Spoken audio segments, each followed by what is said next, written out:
자, 반갑습니다. 우리가 지난 시간에 것을 잠깐 좀 다시 복습을 해보면 그 성경은 그 방향과 목적이 있다 그랬습니다. 그래서 요한복음 5장 39절에 보면 너희가 성경에서 영생을 얻는 줄 알고 성경을 보거니와 이 성경은 나에 대해서 기록한 것이다 그랬습니다. 그러니까 주님께서 직접 하신 말씀이 성경은 자신에 관해서 기록한 것이다 라고 말씀하거든요. 이게 성경의 방향과 목적은 하나님의 아들 예수 그리스도를 향하고 있는 겁니다. 창조도 마찬가지입니다. 히브리서 1장 2절에도 그렇고 우리가 빌립보서 골로새서 1장 16절에도 보면은 그로 말미암고 그를 위하여, 저로 말미암고 저를 위하여 그렇게 기록이 되어 있거든요. 그러니까 하나님의 아들 예수 그리스도로 말미암고 예수 그리스도를 위하여 창조가 이루어졌다. 그렇게 말하고 있는 것입니다. 이제 창조도, 성경도 방향과 목적은 하나님의 아들 예수 그리스도, 거기를 향하고 있다라는 거죠. 그래서 구약은 그 하나님의 아들 예수 그리스도가 오실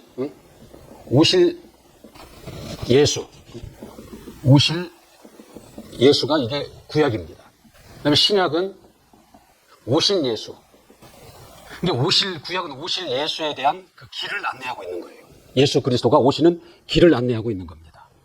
그리고 오실 예수에 관한 예언이 구약에 기록되어 있는 거예요. 그리고 이 오실 예수에 대한 비유로 기록되어 있는 것이 구약입니다. 그러면 신약은 오신 예수거든요. 이 길을 따라서 오신 예수. 이 예언을 그대로 성취해서 오신 예수. 이 비유가 실상으로 오신 예수를 기록한 것이 신약입니다. 그러니까 구약도 예수에 관한 이야기요, 신약도 예수에 관한 이야기입니다. 그러니까 성경을 가장 짧게 한마디로 소개하라면 성경은 예수에 관한 책이다. 그렇게 소개할 수가 있는 것입니다. 이런 관점으로 볼 때 창세기를 볼 때 1장부터 11장까지의 그 태고의 역사, 그 중에서 그 천지 창조, 사람의 창조와 12장부터 50장까지 이루어지는 아브라함의 이야기, 이것은 결국 하나님의 아들 예수 그리스도가 오시기 위한 이 길을 마련하는 겁니다. 하나님의 아들 예수 그리스도가 오시는 길과 기반, 이 기반을 마련한 내용이 창세기의 주요한 내용인 것입니다. 자, 오늘은 이제 이 창세기에 이어서 출애굽기를 이제 공부를 할 것입니다. 출애굽기. 이 창세기 12장부터 50장까지의 내용을 보면은 하나님께서 당시에 많은 사람들 중에서 아브라함을 택하십니다. 그리고 그의 그 자손 이삭을 거치고 야곱 때에 이르러서 야곱의 12아들 중 11번째 아들인 요셉으로 말미암아 그 야곱의 일가 70명이 애굽 땅으로 들어가게 됩니다. 그리고 애굽에서 430년 동안에 한 300만이라는 거대한 민족을 이루게 되는 거예요. 그러니까 애굽이라는 것은 하나님께서 사용하신 그 인큐베이터와 같은 거예요. 하나님의 목적을 위해서, 하나님의 아들을 위해서 아브라함을 택하시고 그들을 일가를, 그 자손들을 애굽으로 이끄셔서 애굽에서 거대한 민족으로 형성케 하신다라는 거죠. 그 당시에 가장 강대국이었고 부강한 나라인 애굽으로 이끄셔서 거기서 비옥한 땅을, 고센이라는 그 땅에서 그들이 민족으로, 하나의 거대한 민족으로 그 성장하게 하는 그 역할로 애굽을 사용하신 거예요. 그러니까 이 애굽이라는 나라는 그 히브리 민족이라는 이스라엘 국가를 세우기 위해서 하나의 인큐베이터 역할로 하나님께서 사용하신 나라라는 것입니다. 그래서 이들이 이제는 거대한 민족이 이루어지고 하나님의 때가 이르러서 하나님이 그들을 애굽에서 이제 인도해 내신다라는 거죠. 이제 출애굽이라는 것은 이 날출자를 쓰는 겁니다. 나오다 그 말이에요. 애굽에서 나오다, 출애굽 그 말입니다. 애굽에서 하나님이 그들을 구원해 내시다, 애굽에서 그들을 끌어내시다, 출애굽이다 그 말입니다. 이제 하나님이 때가 돼서 그들을 애굽에서 이제 출애굽을 시키시는 이야기가 이 출애굽의 그 주 내용인 것입니다. 하나님이 이들을 애굽에서 끌어내실 수밖에 없는 이유가 있는 거예요. 하나님은 이들을 이용하셔서 하나님의 일을 이루실 것입니다. 하나님의 아들 예수 그리스도가 오시는 길로 이들을 삼으셨다는 거죠. 그런데 이들은 애굽의 우상을 섬기고 있는 거예요. 애굽 사람들과 같이. 그리고 비록 하나님이 선택한 민족이지만 바로 왕의 밑에서 바로의 종노릇을 하고 있는 신분이라는 것이죠. 근데 그런 신분과 우상을 섬기는 자들로 하나님의 일을 진행할 수가 없는 거예요. 그래서 하나님은 이들을 출애굽을 시키는 것이다라는 거죠. 그래서 지금까지는 출애굽하기 전까지는 바로에게 속하고 바로의 종로로 사고 우상을 섬겼다라는 거죠. 그래서 이들을 출애굽을 시킨 이후에는 이들이 하나님께 속하는 겁니다. 하나님을 섬기는 자가 되고 하나님의 백성이 된다라는 거죠. 이 출애굽하는 장면을 고린도전서 10장 2절에 보면은 그들이 그 홍해에서 침례를 받았다 이렇게 표현을 하고 있습니다. 이 침례가 뭐죠? 우리가 침례를 받음으로 인해서 옛사람을 장사 지내는 겁니다. 죄인지었던 자, 마귀에게 속한 자, 마귀의 종로로 타던 자, 장사 지내는 거예요. 우리가 물 위로 올라올 때 하나님께 예수 그리스도가 속한 자가 되는 겁니다. 하나님의 자녀가 된다는 거죠. 침례받기 전에는 우리는 사망과 저주 아래에 있던 자예요. 침례를 받음으로 인해서 생명과 복을 받은 자로 거듭나게 된다는 거죠. 이게 침례거든요. 우리가 침례를 받음으로 인해서 우리의 정체성이 변화되는 거예요. 우리가 잘 알아야 되는 것은 내가 하나님 앞에 어떠한 정체성을 가졌냐가 지금 굉장히 중요합니다. 그래서 나의 정체성을 알고 하나님이 주신 그 정체성을 대로 살아가는 것이 중요한 거예요. 그러니까 하나님을 알고 나를 알게 되면 나의 정체성을 알게 되는 것이다라는 거죠. 그러니까 우리는 하나님한테 무엇을 주세요 기도하고 하나님 앞에 지성을 드리는 건 정성을 드리고 헌신하는 것은 잘하는데 하나님 앞에 나의 정체성을 알고 그 정체성을 누리는 삶은 많이 부족하거든요. 하나님을 모르기 때문에 그러는 거예요. 하나님 앞에 내가 어떠한 존재인지를 모르기 때문에 그렇다는 거죠. 나의 정체성에 대한 확신이 없는 거예요. 믿음이 없는 것이다라는 거죠. 우리 이런 시간을 통해서 하나님이 어떠한 분이시고 침례를 받은 나의 정체성이 어떠한 자인가를 알아야 된다는 거죠. 그에 대한 확신을 가져야 돼요. 그래서 그 정체성대로 내가 살아가야 된다는 거죠. 그럴 때 하나님이 주신 그 정체성의 증거가 내게서 드러나고 나타나게 되는 것입니다. 그러니까 이스라엘도 이제 홍해를 건너므로 인해서 당시에 홍해 말고도 다른 길이 있어요. 애굽을 벗어날 수 있는 길이. 근데 구태여 왜 홍해를 건너게 하셨냐라는 거죠. 침례를 받게 한 거예요. 애굽의 종로로 타던 그들, 거기에서 애굽의 우상을 섬겼던 그들을 다 그들의 과거를 거기서 장사 지내고 광야로 새롭게 나와서 새롭게 시작하는 겁니다. 이게 우리 리셋한다 그러잖아요. 새롭게 시작하는 거예요. 0에서 다시 시작하는 거예요. 그들을 또 광야로 이끄실 수밖에 없는 건 뭐냐면 지금도 마찬가지지만 그 당시에도 사람이 있는 곳에는 우상이 항상 있는 거예요. 근데 광야는 사람이 살지 않는 곳이다라는 거죠. 우상이 없는 곳이에요. 우상이 없는 곳으로 이끄셔서 하나님과 새로운 관계, 새로운 시작을 그들에게 시키고자 하나님은 그들을 광야로 인도하신 것입니다. 이 창세기의 아브라함의 이야기부터 이 출애굽의 이야기를 보면은 이 겉으로 보면은 이스라엘의 건국사예요. 아브라함이 이스라엘의 시조가 되는 거죠. 그 자손들을 통해서 민족이 이루어지고 국가가 이루어지는 그 이야기를 하고 있는 거 맞아요, 그게. 그래서 이스라엘의 건국사다 그렇게 얘기를 합니다. 그럼 하나님은 이스라엘이라는 그 나라에 편승해서 하나님의 일을 하시느냐? 그건 아니거든요. 이게 사람의 역사적인 관점으로 볼 때는 이스라엘의 건국사가 맞습니다. 그러나 하나님의 입장에서 보실 때는 하나님은 아브라함을 택하셔서 그들로 한 민족을 이루게 하시고 나라를 이루게 하시고 그들을 통해서 하나님의 일을 진행하시고자 하시는 하나님의 계획이 거기에 있다는 거죠. 이렇게 성경을 보는 관점에 따라서 판이하게 차이가 날 수 있다는 거죠. 그러니까 우리는 하나님의 입장에서 성경을 봐야 돼요. 성경을 쓰신 분은 하나님이십니다. 하나님의 의도의 입장에서 성경을 봐야 된다는 거죠.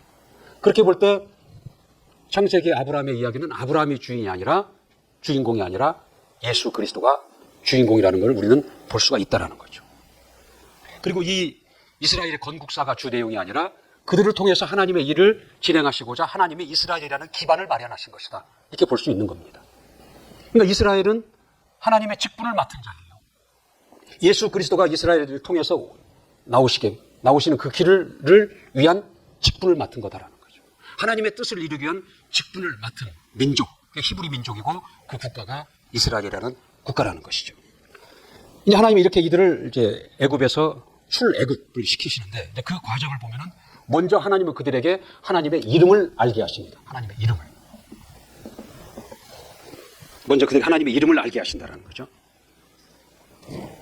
이 어느 날 보니까 애굽의 바로 왕이 보니까 이 민족이 들어와 가지고 자기 나라 안에 한 민족을 형성하고 있는 거예요. 그러면서 걱정이 되는 겁니다. 만약에 전쟁을 위해서 나라를 비우게 되면 저들이 쿠데타를 일으켜서 이 나라를 차지할 수도 있겠구나, 이런 두려움을 느끼는 겁니다. 그래서 그때부터 이 바로 왕은 이 히브리 민족에게 갖은 노역을 시키고 억압을 가합니다. 그리고 심지어는 히브리 민족의 여자가 남자 아이를 출산을 하면 다 산파를 시켜서 죽이도록 하는 것이다라는 거죠. 이때 이제 이런 상황에서 하나님은 이제 모세를 부르시는 겁니다. 모세를 부르셔서 그 이집트, 그 애굽으로부터 그 히브리 민족을, 당신이 사용하신 그 히브리 민족을 구원해 내시고자 하시는 계획을 세우시는 거예요. 그러시면서 먼저 하신 일이 모세에게 하나님의 이름을 먼저 알게 하십니다. 하나님의 이름을 알게 하셨다는 건 무슨 의미가 있냐면 하나님이 하나님 자신을 더 구체적으로 나타내시는 거예요. 구체적으로 계시하신 거라는 거죠. 구체적으로. 너무나 막연한 하나님. 그 하나님 자신을 구체적으로 드러내시고 나타내시는 것이다라는 거죠. 그리고 또 한 가지 의미가 뭐냐면 이제 내가 너희와 같이 하겠다. 내가 너희와 같이 하겠다. 너희와 같이 동행하겠다. 이런 의미로 하나님은 그 이름을 계시하시는 거다. 우리 성경 한번 볼까요? 출애굽기 3장 13절. 출애굽기 3장 13절. 이제 모세가 하나님께 이제 여쭙습니다. 그러면 제가 그 민족을 구하러 들어갈 텐데 그들이 물어볼 거 아닙니까? 너를 보낸 하나님이 누구냐? 라고 물어볼 때 내가 어떻게 대답을 해야 됩니까? 라고 이제 물어보고 하나님은 그에 대해서 하나님의 이름을 계시하시는 장면이 출애굽기 3장 13절 얘기입니다. 우리 같이 읽어보겠습니다. 시작. 모세가 하나님께 고하되 내가 이스라엘 자손에게 가서 이르기를 너희 조상의 하나님이 나를 너희에게 보내셨다 하면 그들이 내게 묻기를 그의 이름이 무엇이냐 하리니 내가 무엇이라고 그들에게 말하리까? 14절에 보니까 하나님이 모세에게 이르시되 나는 스스로 있는 자니라. 또 이르시되 너는 이스라엘 자손에게 이같이 이르기를 스스로 있는 자가 나를 너희에게 보내셨다 하라. 15절 하나님이 또 모세에게 이르시되 너는 이스라엘의 자손에게 이같이 이르기를 나를 너희에게 보내신 이는 너희 조상의 하나님 곧 아브라함의 하나님 이삭의 하나님 야곱의 하나님 여호와라 하는 이는 나의 영원한 이름이요 대대로 기억할 나의 표곤이라. 여호와라는 하나님의 이름을 모세에게 이제 알려줍니다. 하나님의 이름을 최초로 이제 사람에게 하나님의 이름을 계시하신 거예요. 그러니까 이름을 알려주셨다는 것은 이제 하나님 자신을 더 구체적으로 그들에게 접근하시는 것이고 이제 내가 너희와 동행하고 같이 하겠다라는 하나님의 의지를 표현하신 것이다라는 거죠. 하나님의 이름이 중요한 것은 뭐냐면 하나님의 이름은 하나님의 그 존재를 나타냅니다. 하나님의 실존을 나타낸다라는 거죠. 하나님과 하나님의 이름은 분리되지 않는 거예요.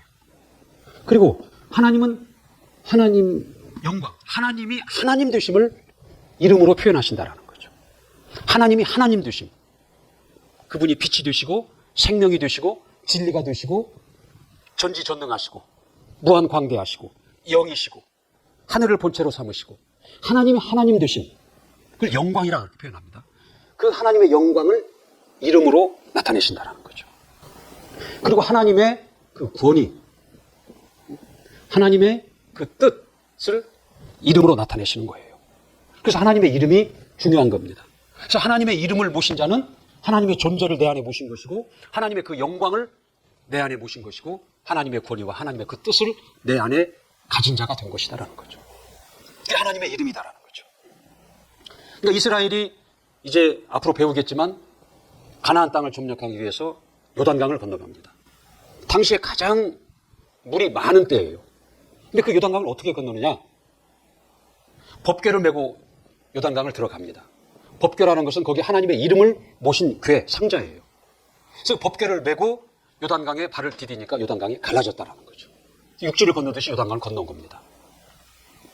그러니까 법궤 안에 하나님의 이름이 있다는 거죠. 하나님의 실존이 그 안에 있고 하나님의 영광이 함께하고 하나님의 권위가 함께함으로 인해서 요단강이 갈라진 겁니다. 그리고 그들이 전쟁을 하면서 여리고성을 무너뜨리는데 그들의 힘으로 무너뜨린 것이 아닙니다. 법궤를 메고 돌고 소리치니까 그 견고한 여리고성이 무너졌다 그랬어요.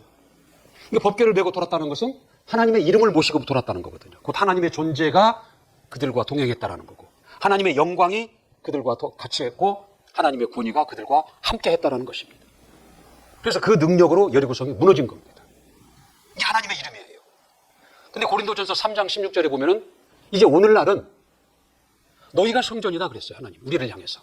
거듭난 자. 너희의 영혼이 성전이다 그런 거예요. 이제 성전은 뭐예요? 하나님의 영향력은 무한하시다라며 미치지 않는 곳이 없어요. 그러나 이 땅에서 하나님이 거하시는 처소, 하나님이 거하시는 집은 그걸 성전이다 그러는 거예요. 그러니까 이 당시에는 그 법궤 안에 하나님의 이름을 두시고 하나님이 그것을 처소로 삼으신 겁니다. 집으로 삼으셨다는 거죠. 그래서 이스라엘과 같이 동행을 하신 거예요. 이제 오늘날 신약에 들어와서는 거듭난 자의 영혼을 처소로 삼으십니다. 집으로 삼으신다는 거죠. 곧 성전을 삼으신다는 거예요.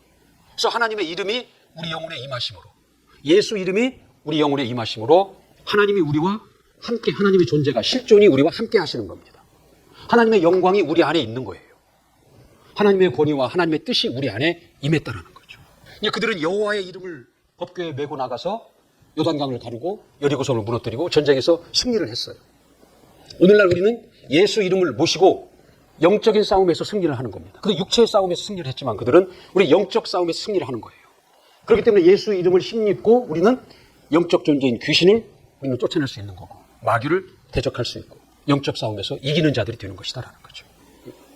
그래서 하나님의 이름이 중요한 거예요. 그래서 먼저 하나님은 모세에게 하나님의 이름을, 여호와라는 하나님의 이름을 이제 계시하시는 그 이야기가 나오죠. 이제 그리고 이제 모세는 그 이름을 계시받고 이제 애굽으로 들어갑니다. 애굽으로 들어가서 모세에게 이제 하나님이 명령하신 대로 가서 얘기를 합니다. 하나님의 백성을 내놓아라. 근데 모세가 순순히 그 애굽 왕이 순순히 그들을 내어줄 이유가 없죠. 그래서 하나님은 그때 10가지 재앙을 그 애굽의 전 지역에 10가지 재앙을 이제 내리십니다. 그래서 나일강이 핏물로 변하는 첫 번째 그 재앙부터 시작해서 마지막 6월절 사건까지 10가지 그 재앙을 내리신다라는 거죠. 이 10가지, 한 가지 재앙으로도 바로를 굴복시킬 수가 있는데 10가지 재앙을 계속해서 바로의 마음을 강팍하게 해가지고 10가지 재앙을 하나님이 나타내신 것은 그건 하나님의 하나님을 보여주신 거예요. 바로 왕에게, 애굽 백성들에게 하나님이 어떠한 분이시다라는 것을 보여주신 겁니다. 그리고 이스라엘, 중요한 것은 뭐냐면 이스라엘 그 민족, 히브리 민족에게 하나님이 어떤 분이시다라는 것을 보여주신다라는 거죠. 강력하게 시사를 하시는 거예요. 이것이 오늘날 성경책에 기록된 것은 오늘날 우리에게도 하나님이 어떤 분이시다라는 것을 계시하고 있는 것, 보여주고 있는 것, 그런 겁니다.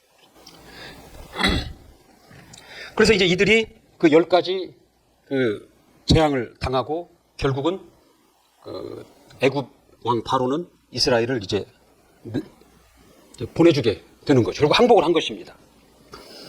그 6월절 이야기가 나오죠. 하나님이 모세에게 이제 말씀하십니다. 애굽 땅에 있는 모든 처음 난 것은 왕의 장자, 몸종의 장자, 그 가축에 처음 난 것도 다 죽게 하겠다. 그러나 이스라엘 민족의 자손들은 사람뿐만이 아니라 개 한 마리도 죽지 않으리라. 이렇게 모세에게 말씀을 하십니다. 그런데 단 조건이 있다. 어린 양을 잡아라. 또 그 피를 문의 양쪽 인방에 뿌리고, 양쪽 문설주에 뿌리고 인방에 발라라. 그러면 재앙이 그들을 넘어가리라. 유월입니다. 유자가 한자로 그냥 지나가다, 월자는 넘을 월자입니다. 월장한다 그러죠. 담을 넘어간다. 넘을 월, 지나갈 유, 그렇거든요. 유월. 그러니까 그 재앙의 그림자가, 사망의 그림자가 그 애굽의 왕과 그 애굽의 백성과 애굽의 가축은 사망의 그림자가 지나갑니다. 그 사망의 그림자가 지나감으로 인해서 지나갈 유자라고 그랬죠. 지나감으로 인해서 하나님이 모세에게 말씀하신 대로 장자가 다 죽어요. 처음 난 것이 다 죽는다라는 거죠. 그러나 이 히브리 민족, 이스라엘 사람들에게서는 이것이 지나가도 넘어간다라는 거죠. 피해서 넘어간다라는 거죠. 그래서 사람뿐만이 아니라 개 한 마리도 죽지 않는다라는 거죠. 그래서 6월입니다. 6월. 6월절이다 그렇게 표현하고 있는 거예요. 그 6월절 이야기가 거기서 나오는 거죠. 그러니까 이들이 양의 피로 인해서 이 죽음을 면합니다. 죽음이 이들을 피해갑니다. 넘어간다라는 거죠. 그리고 이 피로 인해서, 이 6월절 사건으로 인해서 결국은 바로가 이스라엘을 내어주잖아요. 그러니까 저 양의 피로 인해서 그들은 사망에서 구원을 받았고 바로의 그 권세로부터 종된 신분으로부터 구원을 받는 겁니다. 이것은 오늘날 예수 그리스도의 피를 비유로 나타내고 있는 거예요. 우리가 예수 그리스도의 피를 믿고 그 피를 힘입어서 우리는 마귀의 종노릇한 데서 벗어납니다. 그리고 마귀의 사망 권세로부터 우리가 구원함을 얻는다는 거죠. 그러니까 이 유월절 사건, 이 이야기도 결국은 뭐예요? 예수 그리스도에 관한 이야기다라는 거죠. 에베소서 1장 7절에 보면은 그리스도 안에서 그 피로 말미암아 속량 곧 죄사함을 받았느니라 그랬거든요. 예수 그리스도 안에서 그 피로 말미암아 죄사함을 받았다고 그랬어요. 죄사함을 받음으로 인해서 죄로 말미암은 사망 권세가 내게서도 거기서 나는 구원을 받은 거고 마귀로부터 구원을 받은 것이다라는 거죠. 어린 양의 피로 그들이 장자의 죽음에서 구원함을 얻고 바로의 종에서 구원을 받게 한 것과 같은 것이다라는 거죠. 베드로전서 1장 18절 19절에도 보면 대속함을 받은 것은 은이나 금과 같이 없어질 것으로 된 것이 아니라 오직 흠없고 점없는 어린 양과 같은 보배로운 피로 된 것이라 그랬다. 예수 그리스도의 피로 된 것이다 그랬습니다. 그들은 양의 피로 인해서 그들의 육체가 구원을 받은 겁니다. 그들의 육체가 죽음을 면했고 그들의 육체가 바로의 종든 신분에서 구원을 받은 겁니다. 근데 우리는 예수 그리스도의 피로 인해서 우리의 영혼이 구원을 받는 것입니다. 결국 이 6월절의 이야기도 예수 그리스도의 이야기가 되는 것이다라는 거죠. 자, 그럼 6월절 얘기가 나오고 이제 하나님과 이제 계약을 맺는 얘기가 나옵니다. 언약을 맺는다는 거죠. 이제 하나님이 이들을 이제 광야로 이끄시고 시내산, 광야 시내산에서 언약을 맺습니다. 하나님과 이스라엘 백성 사이에 언약을 맺는다는 거죠. 이제 하나님이 아브라함을 택하시고 그들로 하여금 애굽에 들어가서 민족을 이루게 하시고 때가 이름에 그들을 출애굽을 시키신 목적은 뭐냐라는 거죠. 그들을 광야로 이끄셔서 그들과 하나님과 언약을 맺고자 하십니다라는 거죠. 관계를 이제 맺고자 하심을 목적으로 지금까지 여기까지 진행을 하신 것이다라는 거죠. 그 첫 번째 그 약속이 뭐냐면, 언약이 뭐냐면, 내가 너희를 제사장 나라가 되게 하겠다. 제사장 나라로 삼겠다라는 겁니다. 제사장이 뭡니까? 제사장은 하나님을 소개하는 자예요. 하나님을 모르는 자들에게 하나님을 알게 하고 하나님과 화목하게 하는 그 직분을 맡은 자가 제사장입니다. 하나님과 하나님을 모르는 자들 사이에 교량 역할, 중보 역할을 하는 게 그게 제사장입니다. 그래서 하나님은 이 이스라엘을 제사장 나라로 삼고 이들을 통해서 하나님을 알게 하시고자 하는 겁니다. 하나님을 모르는 자들에게 하나님을 알게 하고 하나님께로 돌아오게 하고자 하시는 그 의도를 갖고 이들과 제사장 나라의 계약을 이제 맺고자 하신다라는 거죠. 히브리서 4장 그 14절에 보면은 우리에게 큰 제사장이 있다. 그는 누구냐? 승천하신 자, 하나님의 아들, 곧 예수 그리스도시니라 그랬거든요. 이게 오늘날 우리의 제사장이 누구냐면은 하나님의 아들 예수 그리스도십니다. 우리는 하나님을 모르는 자였어요. 하나님과 무관한 자였고 하나님과 원수된 자였고 하나님 앞에 죄인이었다라는 거죠. 하나님께서 끊겨진 자였다라는 거죠. 그러나 예수 그리스도가 우리의 대제사장이 되셔서 그가 하나님을 우리에게 알게 하셨고 우리와 하나님과 화목할 수 있는 제사장의 역할을 하심으로 인해서 우리는 하나님과 관계를 맺고 하나님의 자녀가 된 것입니다. 그렇게 볼 때 이 제사장의 이야기, 이것도 결국은 예수에 관한 이야기라고 우리가 볼 수 있는 것이다라는 거죠. 첫 번째로 제사장 나라로 삼겠다라는 계약을 맺는 것입니다. 그다음에 두 번째는 뭐냐면 하나님의 백성을 삼는 겁니다. 하나님이 이스라엘의 왕이 되고 너희는 내 백성이 되는 그 계약을 맺는 겁니다. 광야로 이끄시고 시내산에서. 하나님이 그들의 직접 왕이 되어주시겠다라는 거예요. 우리 출애굽기 19장 5절 한번 보겠습니다. 출애굽기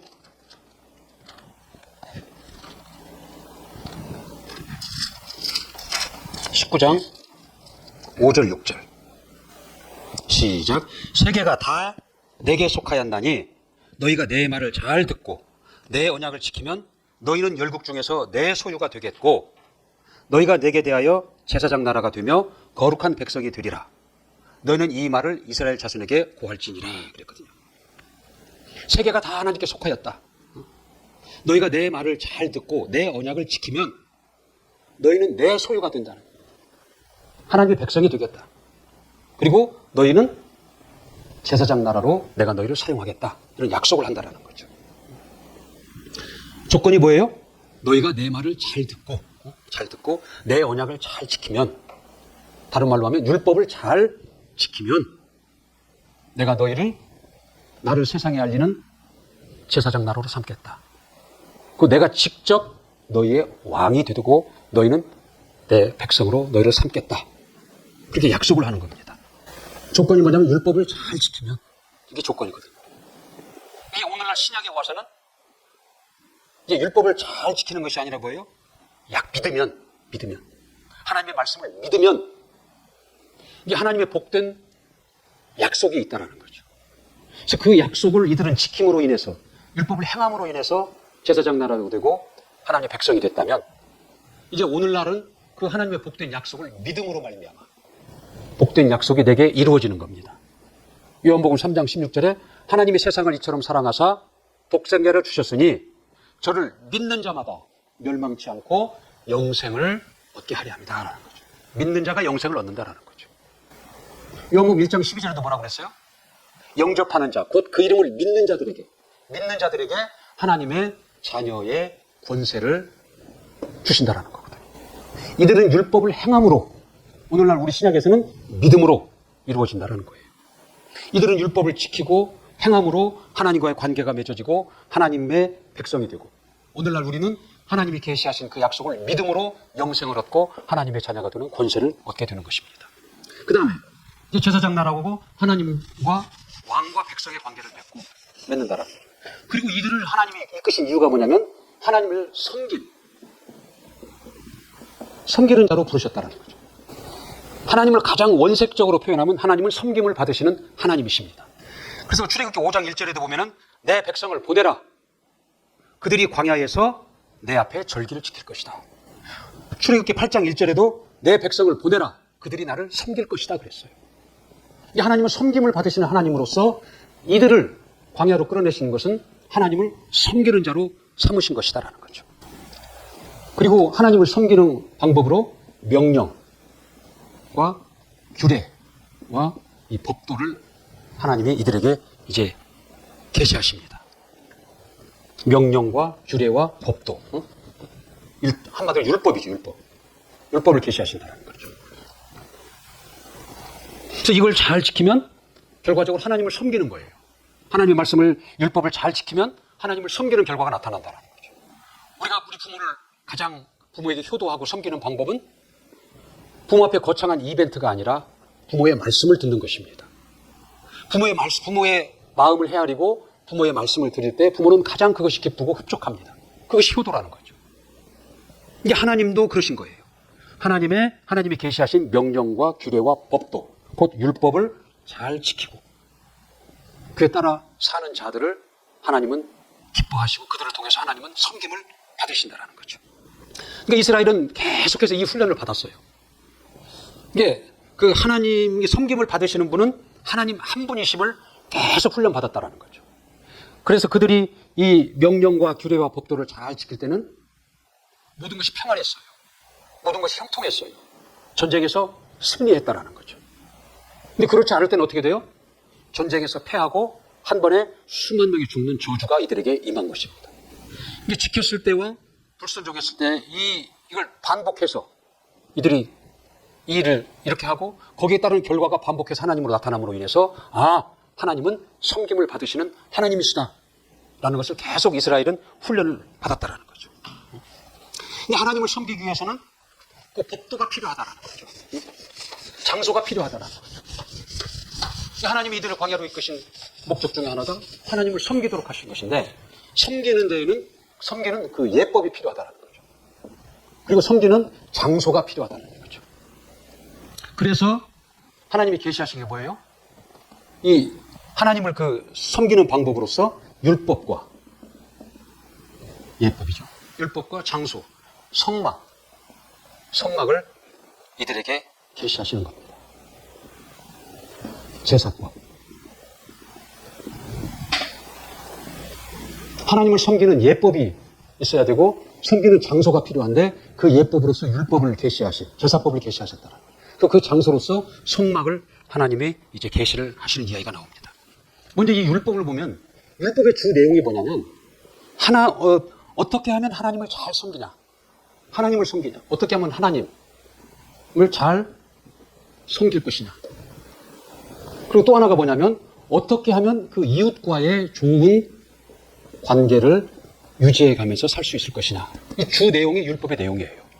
첫째는 하나님과의 관계, 두 번째는 이웃과 서로 공동체로서 살아가는 이웃과의 관계를 그걸 질서 있게 잘 살아갈 수 있도록 계시하신 것이 그게 율법이다라는 거죠. 그러니까 율법은 하나님을 섬기는 예법이요, 하나님을 섬기는 예법이다라는 거죠. 그리고 이웃과의 좋은 관계를 유지하는 사회의 규범, 이게 사회 규범이다라는 거죠. 이게 율법의 주 내용이에요, 두 가지가.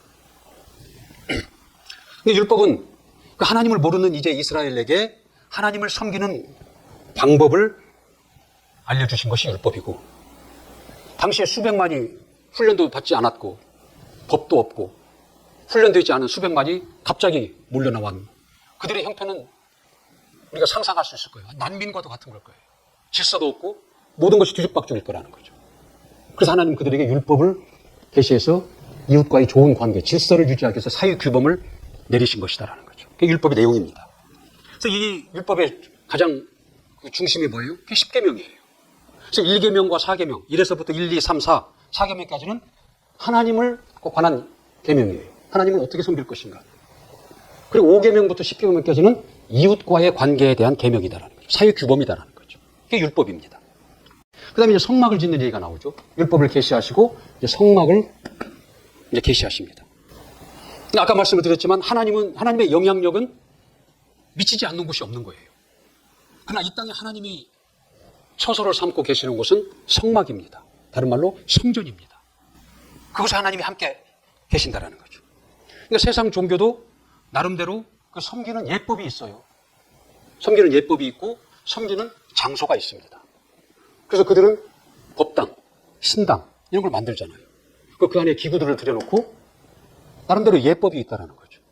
유교의 예법을 보면 제사를 지낼 때 절을 2번 한다는 거죠. 그들이 예법이에요. 그 제사상을 차릴 때에도 홍동백서 그럽니다. 이제 붉은 과일은 동쪽에, 하얀 과일은 서쪽으로 이렇게 상을 차린다는 거죠. 그들 나름대로의 장소가 있고 예법이 있다는 거죠. 그러나 이들은 이것은 사람에게서 나온 거예요. 사람이 만들어낸 것이다라는 거죠. 그러나 이 율법은, 이 성막은 하나님으로부터 계시된 것입니다. 사람이 임의로 이렇게 만들고 설계해서 이렇게 하자는 것이 아니라 하나님이 직접 계시하신 것이다라는 거죠. 장소와 그 예법과 그 안에 있는 그 모든 기구들은 하나님이 직접 계시하셨다는 거죠. 우리 출애굽기 25장 9절 한번 보겠습니다. 출애굽기 25장 9절 시작. 무릇 내가 내게 보이는 대로 장막의 식양과 그 기구의 식양을 따라 지을지니라 그랬거든요. 근데 하나님께서 뭐라고 그러시냐면 모세에게 내가 내게 보이는 대로, 알려주는 대로 장막의 식양, 그 모든 규격과 사양과 그 기구의 식양을 따라서 지을지니라 그랬다. 하나님이 계시하셨다는 거죠. 출애굽기 39장 40장에 보면은 이거 이제 성막을 이제 완성하는 과정을 기록하고 있거든요. 이 두 장 사이에 여호와께서 모세에게 명한 대로 만들었다. 여호와께서 모세에게 명한 대로 만들었다. 이 이야기가 10번이 반복돼서 나옵니다. 그리고 여호와께서 모세에게 명한 대로 되었다. 여호와께서 모세에게 명한 대로 되었다. 7번이 반복이 돼요. 그렇게 만드는 결과로 비로소 하나님의 영광이 그 성막을 덮었다. 이 영광이 덮었다는 거예요. 하나님이 비로소 그곳을 처소로 삼고 임하셨다. 하나님이 임재하셨다. 그 얘기입니다. 이 하나님이 계시하시고 하나님이 원하시는 대로 만들어진 것을 보시고 하나님 그걸 흡족히 여기시고 그것을 처소로 삼으시고 그곳에 임하셨다는 것입니다. 오늘날 우리의 신앙이라는 것은 우리 임의로 하는 것이 아닙니다. 우리가 내 원하는 대로 내가 하고 싶은 대로 하는 것이 아니다라는 거죠. 하나님의 계시를 따르는 겁니다. 하나님이 계시하신 것을 받고 그것을 따르고 그것을 순종하고 그것이 오늘날 우리의 신앙이라는 거죠. 그러니까 계시가 없는 신앙, 하나님에 대한 지식이 없는 신앙, 그것은 자기 만족일 뿐이에요. 이렇게 하면 되겠지, 저렇게 하면 하나님이 만족하시겠지, 이렇게 하면 되겠지, 자기 만족을 얻을 뿐이에요. 그 신앙이 아니다라는 거죠. 하나님으로부터 인정받지 못하는 것이다라는 거예요. 그래서 우리 기독교 신앙을 계시의 신앙이다 그렇게 얘기를 하는 것입니다. 근데 성전은 하나님이 이 땅에 거하시는 하나님의 처소, 하나님의 집이라 그랬잖아요. 이게 하나님이 이스라엘에게 이 성막을 계시하셨어요. 성막을. 이 성막을 계시하시잖아요. 이게 성막 문이죠. 그 성막에 뜰이 있고 번제단이 있고 이 안에 들어가면 성소와 지성소가 있다는 거죠. 이게 성막이거든요. 이게 성막 울타리고. 그럼 이 안에 이게 지성소 안에 법궤가 들어있고 하나님의 이름이 이 안에 계신 겁니다. 하나님의 이름이 계시다는 건 하나님이 이들과 같이 계시다 그런 겁니다. 그 이스라엘의 12지파는 이 사면을 중심으로 12지파가 이 진을 치고 있는 거예요. 이 성막을 중심으로 진을 치고 살아갑니다. 성막을 중심으로 살아간다는 건 뭐예요? 하나님을 중심으로 이스라엘은 이렇게 살아간다는 것이죠. 하나님의 이름이 이 지성소 안에서 이들과 함께 하시는, 이들과 함께 동행을 하시는 거예요. 같이 간다라는 거죠. 오늘날 우리를 고린도전서 3장 7 너희가 하나님의 성전이다는 것은 이 성막이 우리 영혼 안에 그대로 옮겨온 겁니다. 그래서 내 영혼을 지성소로 삼으시는 거예요. 그리고 내 영혼 안에 이때는 여호와 이름이 있었겠죠. 오늘날 내 영혼 안에는 예수 이름이, 내 영혼을 지성소로 삼으시고 예수 이름이 내 안에 계신 것입니다. 그래서 이 이스라엘 사람들에게 하나님이 어디 계시냐 그러면 이들은 성막을 가리켰어요. 저기를 가리키면서 하나님 저기 계십니다 그랬다는 거죠. 오늘날 우리는 하나님이 어디 계시냐라고 물으면 어떻게 대답을 해야 돼요? 내 안에 계십니다. 내 영혼 안에 계십니다라고 우리는 답을 해야 된다는 거죠. 그래서 요한복음 14장 20절에 뭐라고 그랬어요? 내가 너희 안에 그랬거든요. 너희가 내 안에, 내가 너희 안에. 어떻게 하나님이 내 안에 계셔요? 하나님의 이름, 내 영혼을, 거듭난 내 영혼을, 거룩한 내 영혼을 처소로 삼으시고 성전을 삼으시고 하나님의 이름, 예수 이름이 내 안에, 내 영혼에 오심으로 인해서 하나님이 내 안에 계신다라는 겁니다. 그러니까 우리가 그 신앙생활 할 때 내가 침례를 받은 자라는, 침례받은 침례인이라는 나의 정체성, 이 확실해야 됩니다. 내가 하나님의 성전이 되었고 내 영혼에 예수 이름이 있다라는 그 절대 확신이 있어야 된다는 거예요. 그 확신, 그 믿음이 있는 자에게서 하나님은 그에게서 표적을 나타내 주시는 거예요. 그래서 그 이름으로 기도할 때 이루어지는 거고, 이 이름으로 귀신에게 명할 때 귀신이 우리 앞에서 항복하고 떠나는 것이다라는 거죠. 자, 이렇게 출애굽기 내용을 여기까지 정리하도록 하겠습니다. 자, 다음 시간에는 그 레위기를 할 텐데, 그 레위기는 이 출애굽기의 속편과 같아요. 이 하나님을 섬기는 제사법이 이제 거기 이제 나오는 거거든요. 이 하나님을 섬기는 예법이 있잖아요, 그렇잖아요. 예법이 있잖아요. 그중에 이제 그 제사법이 출애굽기에 계속 이어져서 나옵니다. 그래서 레위기는 출애굽기의 속편이다, 그렇게 그 얘기를 할 수 있는 겁니다. 자, 그러면 다음 주에 다시 시작하도록 하겠습니다.